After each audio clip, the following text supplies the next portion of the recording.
On the day I died, my boyfriend brought his crush home. They kissed on the sofa I bought, ate the celery dumplings I made, and played the game console I gifted him without a care in the world. One day, she curiously asked, "Where's Anne?" My boyfriend calmly replied that we had an argument a few days ago, and I went on a business trip.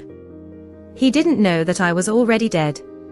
On John's birthday, I got into a car accident on my way back and died on the spot. My soul floated above, wanting to see John one last time. I happened to see John bringing his moonlight Chloe back to our home. In the dim light, Chloe's white face was flushed as if slightly intoxicated, hanging on John almost bonelessly. "John, John." John steadied her waist, helping her smooth out her messy hair, patiently responding to her. John, who was usually indifferent, only showed such tenderness towards her. Seeing this scene, even though I was prepared, my heart still ached. Ever since knowing about Chloe's divorce, John's behavior became more distracted, he came home less often, and grew increasingly cold towards me. I found out that Chloe's ex-husband's company went bankrupt and fled with the money. Chloe only found out she was pregnant after the divorce. Harassed by creditors every day, she almost had a miscarriage several times out of fear. These days, John has been with her in the hospital. I argued with John, because he wanted to bring Chloe home to take care of her. Chloe's parents had helped me before, and I could not ignore her. Was my eyes getting red just because of this? John fell silent for a moment, then suddenly put out the cigarette. "I promised to marry you, Anne.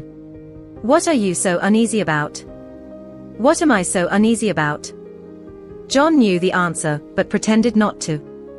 That night, I lost control of my emotions and broke up with him for the first time. John's face darkened. He wordlessly took me into the bathroom, turned on the shower. "Do you know what you just said?" I trembled, embracing my body, his tall shadow looming over me. He unbuttoned my shirt aggressively, biting my lips almost punitively. "Anne, never mention breaking up with me." Cold water poured down, the hot and steamy breath flowed over my neck, the face in front of me blurred. Chloe was just staying for a while, and I would send her back once the police found her ex-husband. He whispered in my ear, "It's impossible between me and her." Struggling, gasping for breath, with my eyes closed, I threatened, "Unless I die, nothing can make me agree." Then, I did die. And John really brought Chloe back. I watched as John placed the tipsy Chloe on the sofa, using a warm towel to wipe her face. "You're pregnant. Shouldn't drink so much," he said in a deep voice, yet with a gentle tone, reminiscent of when he reprimanded her for not paying attention in class. Chloe, mumbling in a daze, complained of a headache. John chuckled softly, lifted her up, his slender fingers pressed gently from her forehead to the temple and down to her ear. It was a heartwarming scene that made my heart tighten, pause for a few seconds, then suddenly wake up noisily. For a brief moment, I had just graduated from college. John's grandmother passed away, and due to John's family circumstances, Chloe's parents objected to their relationship and forced Chloe to marry someone else. During the dark 6 months, I helped John endure bit by bit. 6 months later, he agreed to my confession. Later, he decided to start a business and often went out for business dinners. I was the one who helped him wipe his face, brewed sobering soup for him, and stayed up all night taking care of him. The next day, my eyes were blackened, looking exhausted. John gazed at me for a long time, sighed, asked me to lie down on his lap, and gave me a massage. Feeling both surprised and pampered by the not too light touch, I played a little tantrum. "John, you can't let anyone else massage, okay?" I regretted it as soon as I finished speaking. He just said, "Okay." Chloe couldn't be considered as anyone else. I had suddenly become an exception to John, while she had always been his favorite. I suddenly felt like I should leave. I couldn't even watch John giving Chloe a massage. What if their old feelings reignited, or they embraced? Kissed? Just the thought of it sent a pang of pain through my chest, a rush of ants scurrying up my back, making me restless, desperate to run to the door. But just as I reached for the doorknob, a tearing pain suddenly struck me, even more excruciating than the car accident. shattering down from a cliff. I couldn't scream as my body was forcefully pulled back. After a few attempts, my face turned deathly pale, drenched in cold sweat. I finally realized something. I couldn't leave this room. Or rather, I couldn't leave John. Instantly, I lost all strength. I numbly continued to watch those two people. John had just finished massaging Chloe, and was about to leave when her hand hooked around his neck. Chloe opened her eyes. The two of them locked eyes. "John, do you still like me?" Chloe asked directly. John stared into her eyes. "I hate you." Chloe's face turned pale. His palm touched her face, fingers slowly tracing, almost sighing, "But I never forget about you." I sarcastically curled my lips. A smile played at the corner of Chloe's eyes and she suddenly asked, her gaze flickering, "What about Anne? She's been with you for 5 years, what do you feel for her?" John hesitated, moved his lips, but remained silent. The atmosphere suddenly quieted down. Chloe's expression changed slightly, her scrutinizing gaze fixed on him. Next moment, she tilted her neck slightly and kissed the corner of his lips. John's body visibly tensed for a moment, but it was just a fleeting reaction. He took the lead, pulling her onto his lap, fingers gripping the back of her neck, deepening the kiss. Instantly, nausea welled up in my mind. I covered my lips, afraid my stomach would churn up to my chest the next second. "John, you've already left me, don't leave me." "I don't want to be alone," Chloe gasped softly, pleading against his lips. "I know you only feel gratitude and guilt towards her. The one you truly like is me," she continued. Chloe's kiss landed on his collarbone, pausing momentarily, her hand moving to unbutton his shirt. John abruptly grabbed her hand. "No." His voice was cold, and his eyes held a deep chill. A coldness emanated from him, spreading gradually, making even my temperature-insensitive soul shiver. Chloe stared at him blankly, as if she hadn't anticipated being rejected. "It's because of Anne, isn't it?" I, too, stared at him in a daze, my heartbeats uncontrollable. John fell silent for a moment, lowering his eyes without revealing any emotion. "Chloe, I have a girlfriend now. It's not right for you," he concluded. Chloe understood, a slight smile tugging at her lips. "I'll wait for you." I understood too, smiling ironically. John's implication was clear. They wouldn't engage in any substantial affair until after we officially broke up. It had nothing to do with his character, nor did it reflect any particular respect for his actual girlfriend. It was simply that he didn't want Chloe to bear any stain or moral condemnation. He cherished and protected her so much. As laughter faded, tears fell heavily. After tucking Chloe in bed, John stood alone on the balcony, smoking. His tall figure nearly blending into the night, only the tips of his fingers gleaming crimson. His face almost devoid of expression, he idly traced the cigarette between his fingers, clearly agitated. I found myself floating just a few feet from him, watching coldly. Having just confessed feelings to his beloved, I couldn't understand why he was still agitated. We hadn't broken up yet. Probably because of what happened just now, the unresolved desire. Suddenly, his phone rang. John immediately reached for his phone, his dark eyes fixed on the screen. The next second, a hint of disappointment flickered in his eyes. Intrigued, I floated behind him and peered at the screen unabashedly. What I saw left me stunned. John had opened our chat. Since our last big argument, we hadn't contacted each other. The last message I sent was, "John's birthday is coming up in 7 days. What gift do you want?" He might have been too busy with work, or maybe he was at the hospital taking care of Chloe and missed it. Now, John absent-mindedly scrolled up and down, refreshing the phone screen, as if expecting a message from me. I wasn't sure how to react. In a daze, John sent a message. "John, it's almost 11:30. In that instant, I understood his reminder. It was almost 11:30 at night, his birthday was almost over.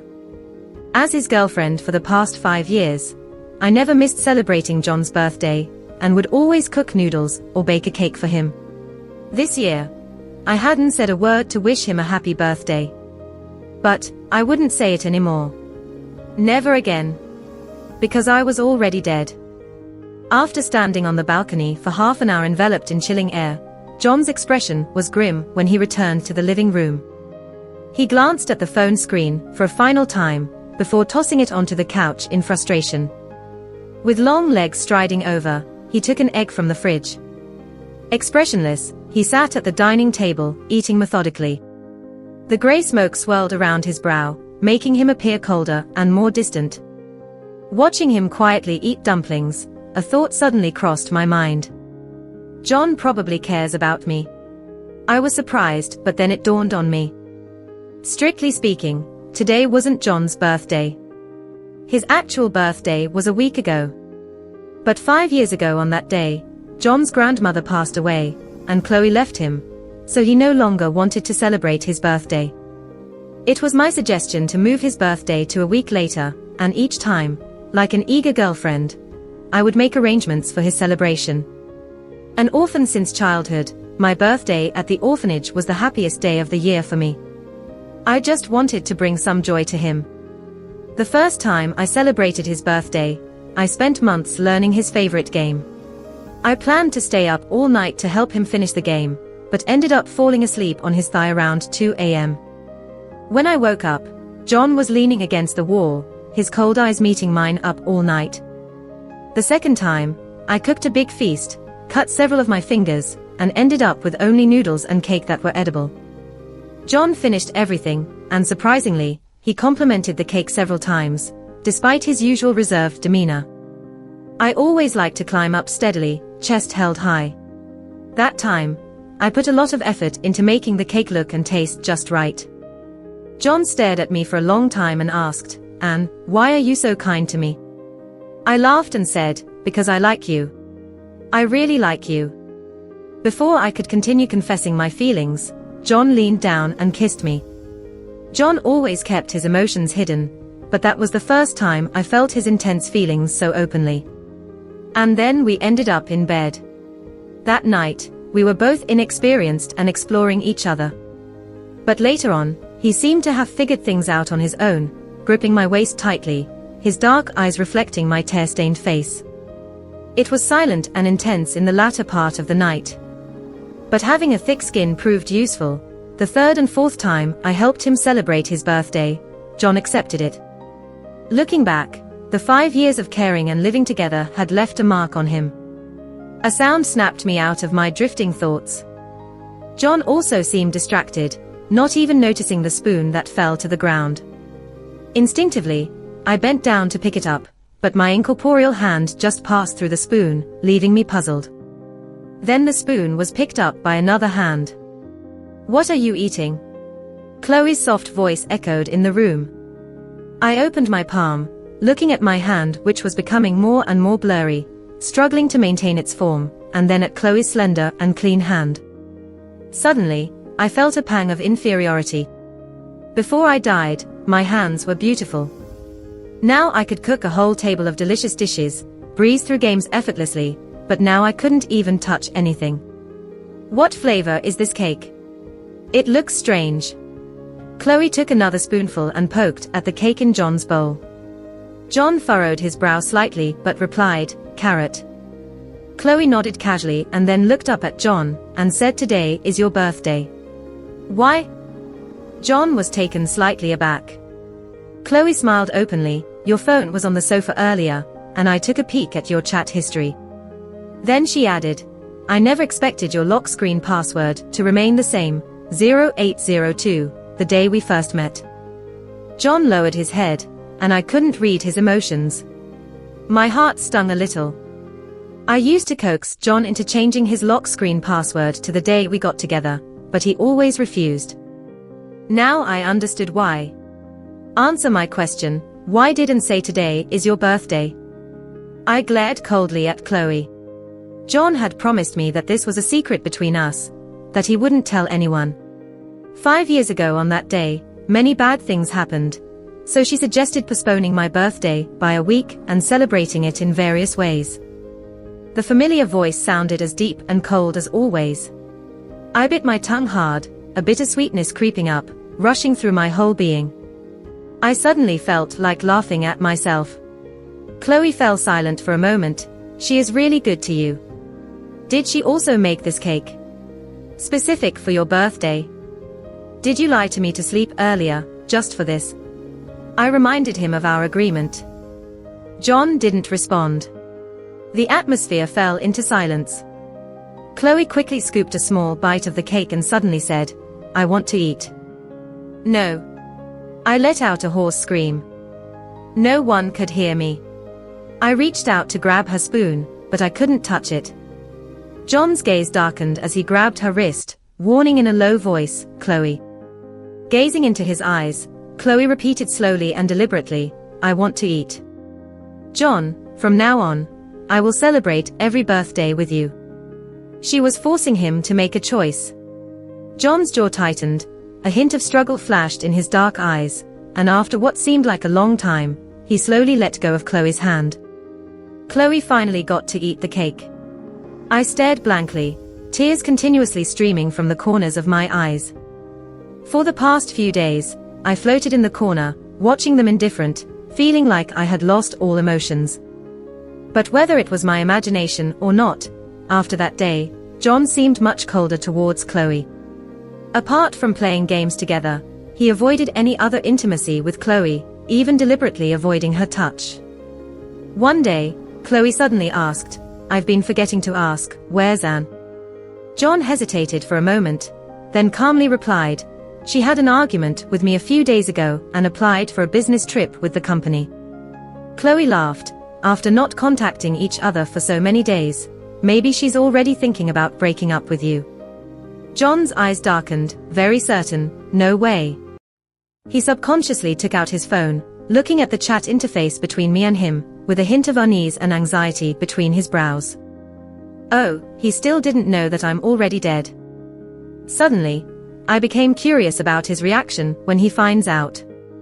The next day, John received the engagement ring I sent him. The engagement ring he gave me. A month ago, John and I went to a restaurant for dinner.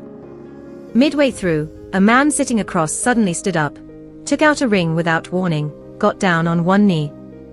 He was dressed sharply in a suit, handsome and elegant, seemed meticulously groomed, but his fingers were slightly trembling with nervousness. People around us were cheering, he had a smile on his face, his eyes fixed on me and, "Marry me." Tears welled up in my eyes, trembling, I reached out my hand, letting him slide the ring onto my ring finger. That night I was unusually affectionate, holding his head, gazing at the broken light shadow above his head swaying all night long. After I was taken in by foster parents, they had a son the following year. After a few years, they found some random excuse to send me back. What excuse? Seems like it was for stealing things. If being so hungry that eating the leftover chicken leg from my little brother counts as stealing. Perhaps because of this, I lost the class feed during school. Some suspected me. The moment John stood up for me, he settled in my heart. Later on, another not-so-wealthy couple took me in. They were kind to me, but I remained cautious, stayed in my place. Even when growing up, I only dared to scoop half a bowl of food. When I finally opened up, they died in a car accident on their way to a parent-teacher meeting for me. I returned to the welfare home. No one wanted to adopt me anymore. I really wished for a real family. Now, John proposed to me. I thought, finally, I am going to have a family. But Chloe came back. She wasn't doing well, and the first person she thought of was not her parents, but John. And my boyfriend, fiancé, dutifully helped her, even offering to bring her home to take care of her.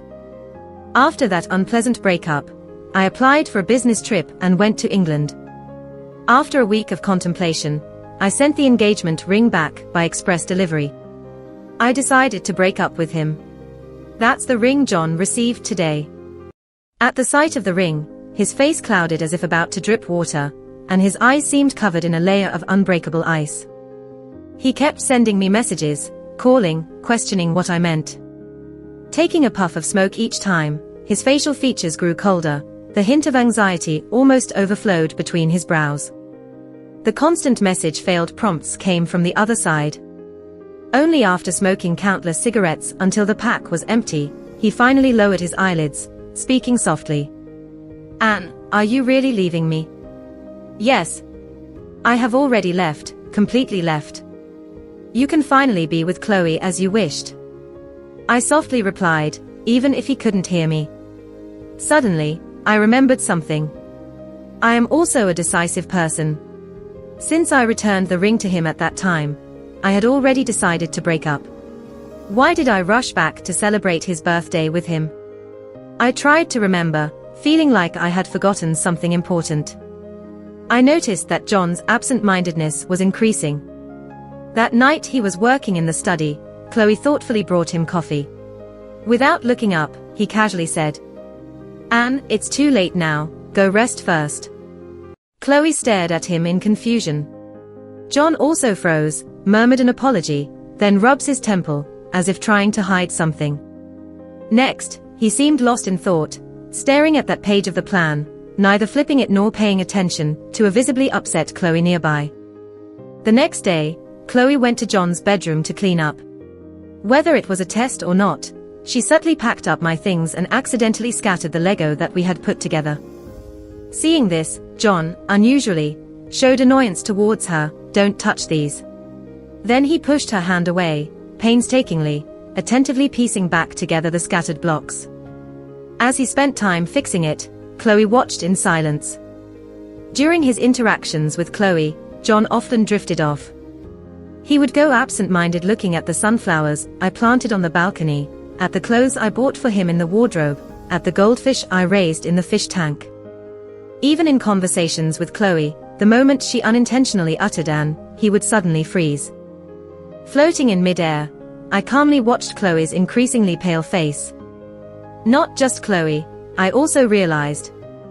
John seemed to slowly understand his feelings. I squinted, staring at the man I had loved for a lifetime on the sofa. He seemed a bit tipsy, his brow furrowed, a blush rising on his handsome face. He was on the phone with his friend, Henry. Do you want Anne or Chloe? Henry asked. He fell silent for a moment, and has already broken up with me. So, it's Chloe then? He unconsciously furrowed his brows. The other side seemed to understand something. John, the heart is small, love can only be given to one person. Go find Anne. John didn't say a word, lowered his head, fingers gently rubbing the engagement ring. After a long time, I silently watched him. In the past, seeing this scene may have made me happy. But now, I'm dead. I'm dead. Frustration feels like ants crawling into my heart, digging deeper and deeper, making me more and more agitated. Emotions I can't explain are churning in my mind, and I feel like I can't catch my breath. Henry agreed to take Chloe to her parents, and even bought a ticket to where I was traveling for work. He seemed to be planning to talk to Chloe about it that day, but as soon as he got home, Chloe came out with soup in hand. Chloe never did chores, but today she cooked a delicious dinner herself, even making a carrot cake. On that day, I was wrong. I forced you to make a choice, because I was just too afraid of losing you. I didn't want to get married at that time, but my mother threatened me with suicide. During the 5 years I was married to someone else, I thought of you every day. With tears flowing down one after another, her eyes red with a layer of rouge-like blush. I know you have her in your heart now, but I can wait for you. Just don't push me away. She wrapped her arms around his waist, burying her face in his chest, delicately holding onto his clothing, her voice pleading and heart-wrenching. At least, stay with me for a while longer, and when she comes back, I'll leave. Okay. John didn't say anything. But he didn't push her away either. He sighed softly, gently wiping away her tears, telling her not to cry anymore, it's not good for the child. How much love does it take to feel disappointed in someone over and over again? Over these 5 years, I exhausted all my passion, giving him my all just to barely leave a place in his heart. But she only shed a few tears, and he gave in. Hearing that Chloe would stay a little longer, Henry's expression was complicated. Aren't you afraid, and will really leave you once she finds out? Chloe and I are just friends now." John stood unusually straight, his face unchanged, waiting for Anne to disappear, but by the time Chloe had left. "She won't know," Henry sighed and fell silent. I watched all this expressionless, increasingly looking forward to seeing John's reaction when he found out that I was already dead. These days, John has been with Chloe as agreed, and there were no signs of crossing boundaries. Their interaction really seemed like that of ordinary friends. Meanwhile, I've been trying hard to remember what it was that I had forgotten, why I rushed back to celebrate his birthday. I had a vague feeling that once I remembered, my soul wouldn't be bound to John anymore. I would finally achieve true liberation. But every time I try to recall, my head feels like it's exploding in pain. Just when I was feeling hopeless, John took Chloe to the mall, and they came across some baby products. Chloe picked up a princess dress, giggling and expressing her wish for a daughter so she could buy her various pretty dresses. "John, do you prefer a son or a daughter?" Chloe asked curiously. "A daughter," John replied with a slight smile, his gaze fixed on the baby products. In the sunlight, his dark pupils sparkled with a gentle light, "and would like it," he added.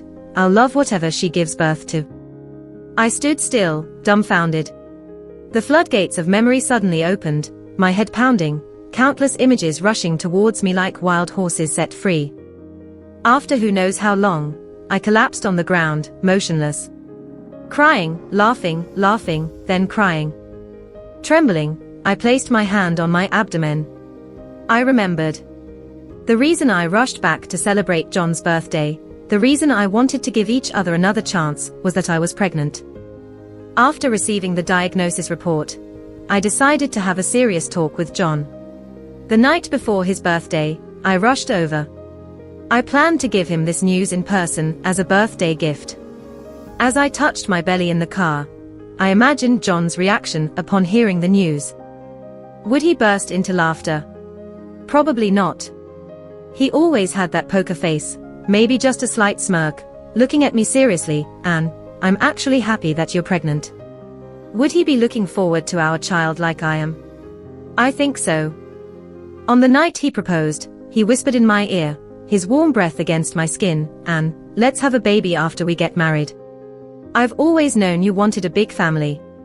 How does John understand me so well? Thinking about it, I actually laughed. The driver saw me laughing through the rearview mirror and asked why. I just smiled and asked him to focus on driving, especially in such heavy rain. The journey was a bit boring, so I resisted the urge to text John directly and started using my phone. Then I found someone was following me. It was Chloe. I opened Chloe's social media and saw that she posted photos of John. From her pictures, I saw how John had been diligently taking care of her during her pregnancy at the hospital. It seemed like their old feelings were reigniting step by step, like newlyweds who had just had a child. Getting injections is painful, but with you by my side, I'm not afraid. The picture showed John's serene profile and two hands clasped together. All these turns and twists, "You're still the best to me." The picture showed John, who usually had a cleanliness obsession, peeling shrimp for her. "You fell asleep by the bedside last night, and I kissed you secretly. I knew you weren't sleeping." This post didn't have a photo, but John liked it. I stared at the screen, my heart tightening, feeling the blood rushing to my brain. How much dirty stuff does one have to see in their life? I didn't want to see anymore. And then, fate didn't let me see any more of it. A red heavy truck suddenly lost control at the edge of a cliff, crashed straight towards us, and we both, along with the car, rolled off the cliff before the explosion happened.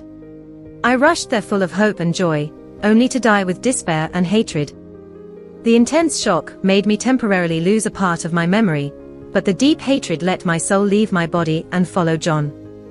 I didn't leave him because I loved him, I left him because I hated him. What was John doing when I died together with our unborn child? He was taking care of others and their children. Perhaps sensing something, John, who was talking to Chloe, suddenly furrowed his brows, subconsciously looking around but finding nothing.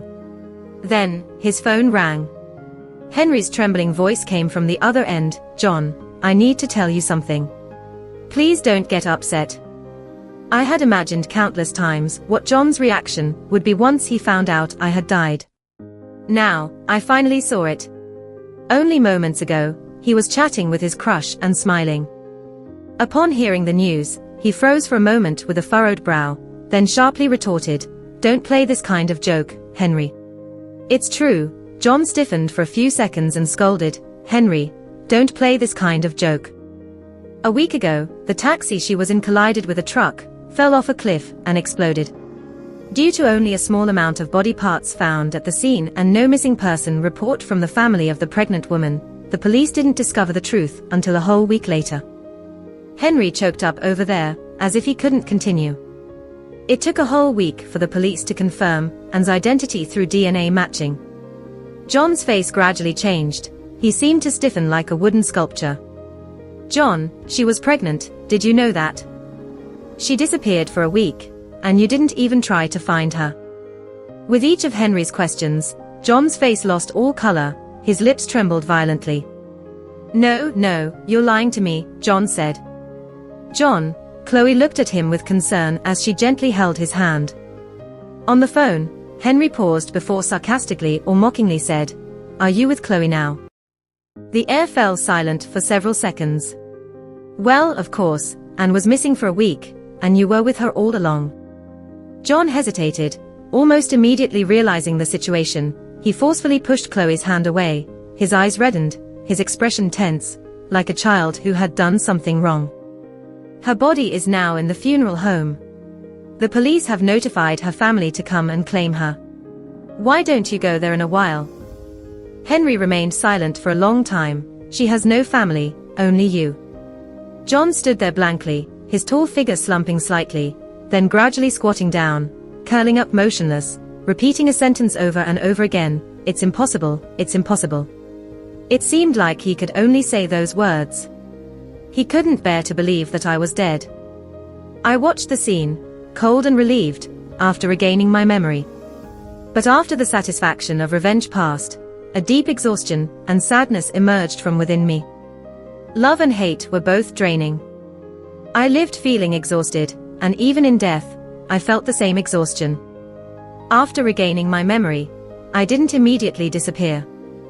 Apart from my soul becoming a little more transparent, I was still confined to John's side, just a bit further away from his range of activities.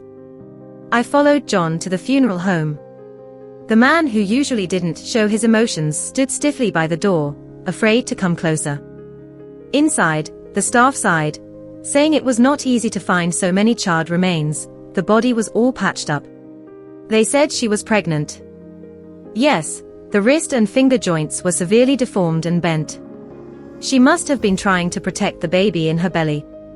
John turned pale, swayed slightly, and had to lean against the wall, as if he was about to collapse at any moment. The staff saw John and asked, "Are you a family member? Come over here." John walked over slowly, with faltering steps.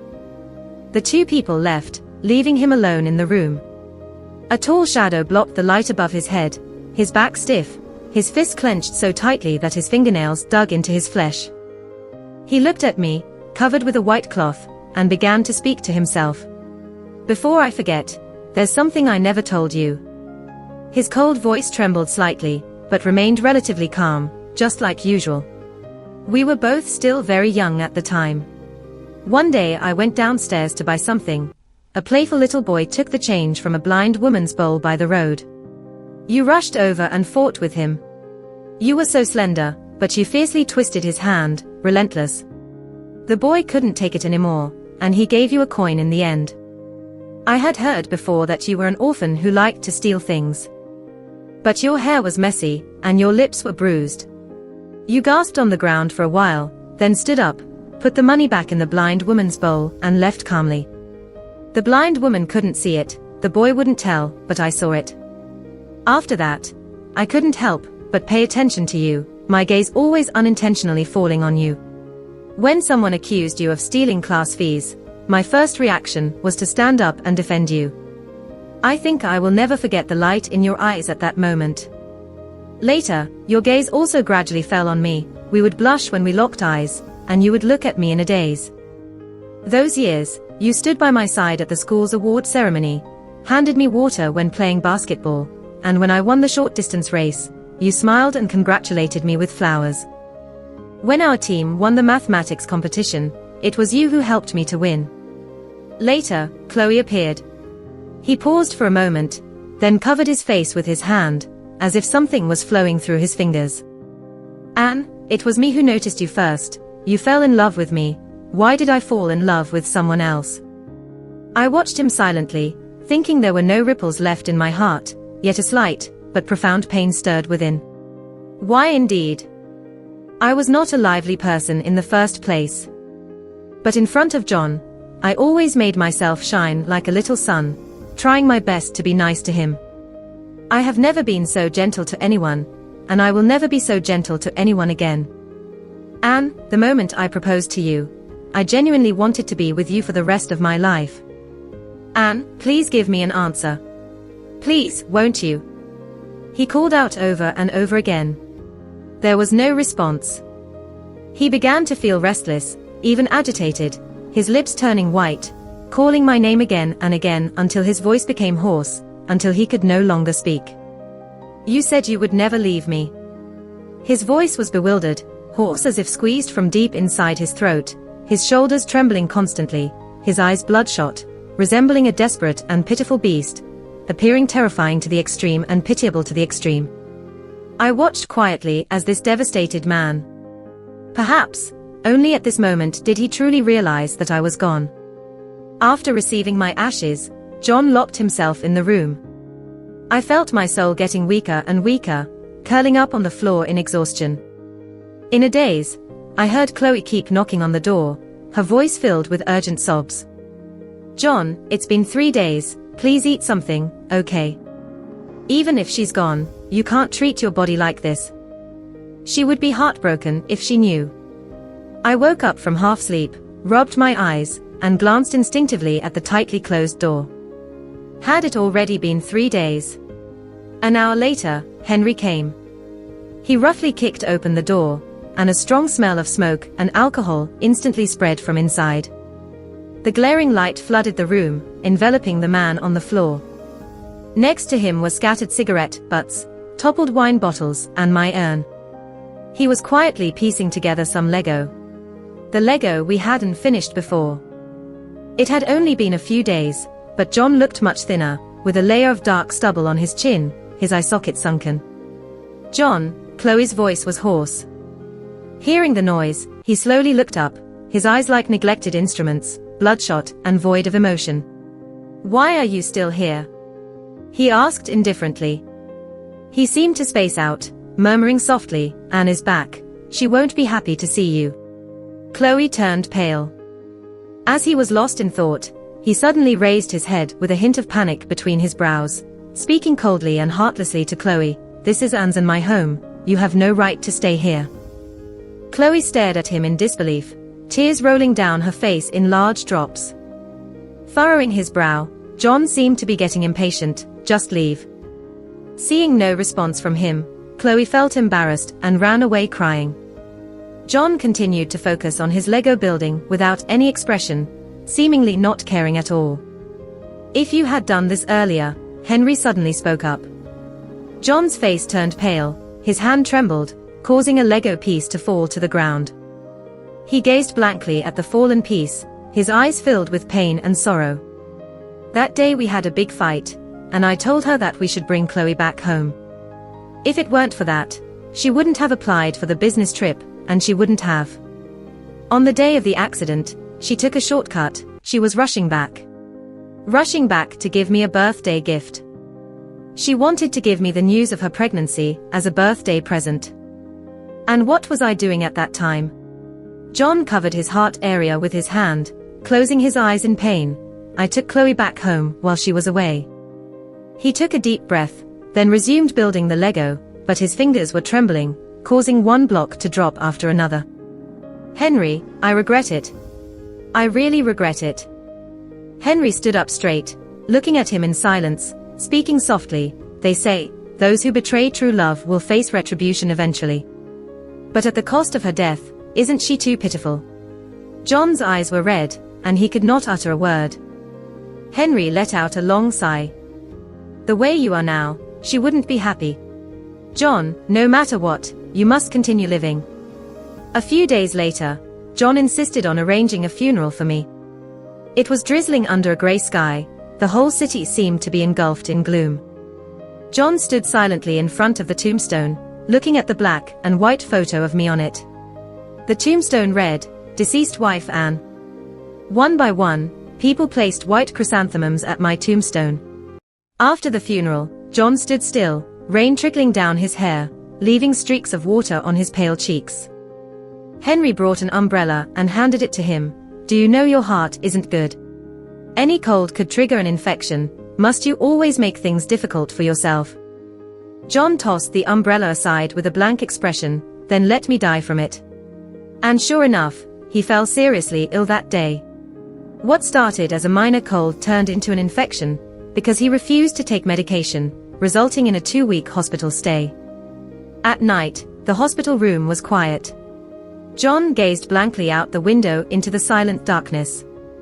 In a gentle and puzzled voice, he said, "Anne, why haven't you appeared in my dreams even once? You promised to take care of my heart. Now that I've made it sick, won't you come back to check on me?" After being discharged, just as he was recovering from the illness, John ended up in the intensive care unit again due to excessive drinking.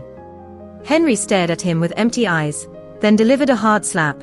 "If you want to die, you might as well let me slap you to death. While you were doing those disgusting things, I wanted to slap you for Anne. She's dead. Who are you trying to impress with this behavior now? Yourself. Let me tell you, if it wasn't for your grandmother being nice to me and asking me to keep an eye on you, I wouldn't bother with you. If Anne could see you with this self-righteous act, she would feel disgusted. Understand?" John looked pale, staring blankly at him. Whether or not John absorbed Henry's words that day, after that, he stopped being decayed and stopped mistreating his body. He went to work calmly and continued his life without self-destruction. But I always felt something was off about him. At night, he would stand on the balcony smoking for a while, the cigarette smoke slowly clouding his face, adding to his sense of loneliness and desolation, unable to dispel the chill surrounding him. After smoking, he would cook noodles, a little every day. Before going to bed, he would quietly look at my urn and say softly, "Good night." I realized I no longer needed to follow John all the time, and I felt constantly drowsy, so I spent my days sleeping in the room. These days, he seemed to be very busy with work, always coming home late. I didn't know what he was busy with until Henry called him. "Why did you transfer all the company's shares to me?" John replied calmly, "I just wanted to take a break. I heard you donated a large sum of money to the orphanage. Is it because of her?" John simply responded with a millimeter, "Consider it my redemption." Henry fell silent for a moment before changing the subject. Chloe's ex-husband somehow came back looking for her. They had a dispute. He pushed Chloe, causing her to miscarry. Her ex-husband turned himself in at the police station, and Chloe is still unconscious in the hospital. I heard the situation is not good. She may not be able to have children in the future. John remained expressionless throughout, as if this news didn't stir any emotions in him at all. "I'm going to bed now, hang up," he said. And a few days later, when John came home from work, he took his usual smoke break on the balcony. When he saw there were still carrots in the fridge, he paused for a moment, then suddenly smiled. It was a smile of acceptance, relaxation, and even joy. I furrowed my brows slightly. Instead of eating right away, he went shopping alone. He went to the baby section, carefully and patiently inquiring with the sales assistant, buying some baby supplies, then went downstairs to buy a lot of roses from the lady. When paying, the lady smiled broadly. "Your girlfriend always loved buying flowers from me. By the way, I haven't seen her in a long time. Where has she gone?" John stood quietly for a moment. "She's on a business trip." Aunt nodded. "The flowers in the evening are not very fresh. Come by tomorrow during the day, I'll give them to you." He gently and firmly refused. "No, Aunt. I'm going on a business trip tonight." Aunt teased, covering her mouth. I understand, missing your girlfriend, huh? John smiled faintly, his long eyelashes drooping. I miss her. Really, I really miss her. Back at home, John sat quietly at the dining table, earnestly finished the leftover noodles, drank the soup clean, then took a shower, changed into clean clothes, placed the roses and baby items on the bed, and looked down for a while. After doing all this, he took out a fruit knife from the drawer that had been placed there at some point, and a bottle of sleeping pills he had bought, poured out all the sleeping pills, and picked them up one by one, swallowing them. I shuddered, staring at him intently. Inexplicable rage surged through my body, overwhelming every inch, gradually engulfing my entire being. He was trying to commit suicide. As he picked up the fruit knife and lightly pressed it against his wrist, ready to make a cut, I screamed, "No way." With a clang, the fruit knife fell to the ground. Blood beads continuously overflowed from the wound on his wrist, the smell of blood spreading. John seemed oblivious, staring blankly at me. Indeed, when a person is about to die, they will see the person they want to see. "Anne, I miss you so much," he muttered. I tried hard to control my emotions, my tone ice cold, "but I don't want to see you at all." John's face turned pale. He struggled to stand up, picked up the roses and baby clothes on the bed, and with a forced smile, said, "This is a gift for you and the baby." Fidgeting with the two pieces of clothing, he lowered his head uncomfortably. "I don't know if it's a daughter or a son, so I bought both." I coldly watched him. "We don't need them." His body tensed slightly, still with downcast eyes. "I know you are still mad at me for that day. I shouldn't have argued with you. Chloe was just my youthful stubbornness. I have always loved you. Truly, always, it's always been you." Henry once said, "Those who betray true love must pay a price, so I've come to be with you. Anne, I was wrong, forgive me, please." With each word he spoke, it felt like a needle was piercing my heart. The tightly wound nerves in my body snapped at that moment. I took a deep breath, suddenly smiling. "Do you know what I saw right before the car accident that day?" John looked up dazedly. Staring into his eyes, I spoke slowly. "I saw Chloe's post." John's face turned deathly pale. "I saw how you took care of her in the hospital with such meticulousness. How you held her hand when she was afraid of needles. How you peeled shrimp for her so carefully. How she tried to steal a kiss from you. And you liked her posts. It was with hatred towards you that I died. So, John, how dare you think I should forgive you?" John had curled up on the floor, his hands covering his head, his eyes empty, tears of blood trickling down. Warm blood ran along his nose, jaw, dripping onto the two baby clothes, staining them a deep red, intense and desperate. John seemed to snap back suddenly, staring dumbfounded at the clothes, his voice dry and stiff. "The clothes are dirty. The clothes are dirty." Frantically trying to clean them, drops of blood from his wrist also dripped onto the clothes. He froze, trembling, looking at me desperately and despondently. "Anne, the clothes meant for the baby are dirty. What should I do?" I watched him, my heart squeezed as if by a giant hand, painful enough to suffocate me. Closing my eyes tightly, I said, "John, you don't deserve to die, or to be with us.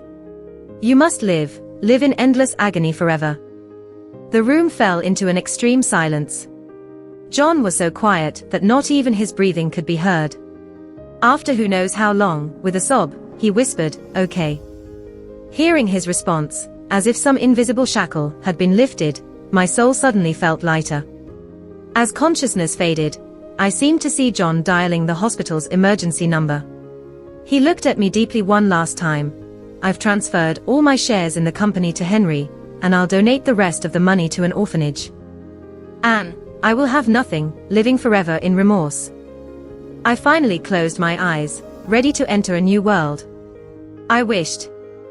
In the next life, I hope to have loving parents, a husband who loves and respects me, and several beautiful and adorable children. But please, don't let me encounter John again.